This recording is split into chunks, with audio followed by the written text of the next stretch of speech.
ಮುಖ್ಯಮಂತ್ರಿಗಳು ಭಾಷಣ ಮಾಡ್ತಾ ಇದ್ರು. ಭಾಷಣ ಮಾಡುವಾಗ ಬಿಜೆಪಿಯವರು ಅಡ್ಡಿಪಡಿಸೋದು ಕ್ವೈಟ್ ಕಾಮನ್. ಇತ್ತೀಚೆಗೆ ಯಾರು ಮಾತಾಡಿದ್ರು ಅಡ್ಡಿಪಡಿಸೋದು ಒಂದು ರೀತಿ ಸದನದ ನಡಾವಳಿಗಳಲ್ಲಿ ಬಂದುಬಿಟ್ಟಿದೆ.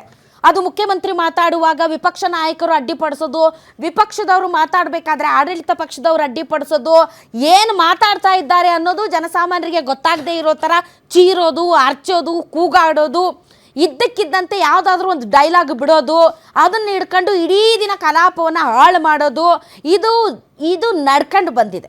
ಅದೇ ರೀತಿ ಮುಖ್ಯಮಂತ್ರಿಗಳು ಮಾತಾಡ್ತಾ ಇರುವಂತಹ ಸಂದರ್ಭದಲ್ಲಿ ಕೇಂದ್ರ ಸರ್ಕಾರವನ್ನು ಟೀಕೆ ಮಾಡುವಾಗ ಮೋದಿ ಅವ್ರ ವಿಚಾರ ಬರುತ್ತೆ. ಇದ್ದಕ್ಕಿದ್ದಂತೆ ನಜೀರ್ ಅಹಮದ್ ಅವರು, ಕೋಲಾರದವರು, ಹಿರಿಯರು, ಅನುಭವ ಇರುವಂಥವರು, ರಾಜಕೀಯ ಕಾರ್ಯದರ್ಶಿಗಳು ಆ ಮೋದಿ ದೇಶದ್ರೋಹಿ ಅಂದುಬಿಟ್ರು. ಇದು ಹೇಳಿದ್ದೆ ತಡ ಇನ್ನು ಬಿ ಜೆ ಪಿ ಅವರು ಬಿಡ್ತಾರ, ಕ್ಷಮೆ ಯಾಚಿಸ್ಬೇಕಂತ ಪಟ್ಟಿಡಿದ್ರು ನಿನ್ನೆ. ಇವತ್ತು ಅದೇ ಗದ್ದಲ ಮುಂದುವರಿತು, ನಾನು ವಿಷಾದ ವ್ಯಕ್ತಪಡಿಸ್ತೀನಿ ಅಂತ ಅಂದ್ರೆ ಅವರು.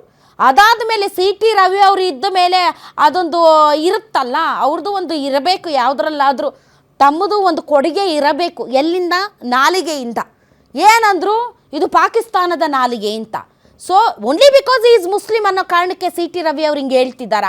And quite common, B J ಪಿಯವ್ರು ಯಾರೇ ಮೋದಿ ಅವ್ರನ್ನ ಟೀಕೆ ಮಾಡಲಿ, ಬಿ ಜೆ ಪಿಯ ತತ್ವ ಸಿದ್ಧಾಂತಗಳನ್ನು, ಐಡಿಯಾಲಜಿಯನ್ನು ಟೀಕೆ ಮಾಡಲಿ, ಸಾರಾ ಸಗಟಾಗಿ ಹೇಳೋದು ಅದು ಯಾರೇ ಆಗಿರಲಿ, ನೀವು ಪಾಕಿಸ್ತಾನಕ್ಕೆ ಹೋಗಿ, ನೀವು ಪಾಕಿಸ್ತಾನದವರು, ನೀವು ಪಾಕಿಸ್ತಾನ ಥರ ಮಾತಾಡಬೇಡಿ ಅಂತ.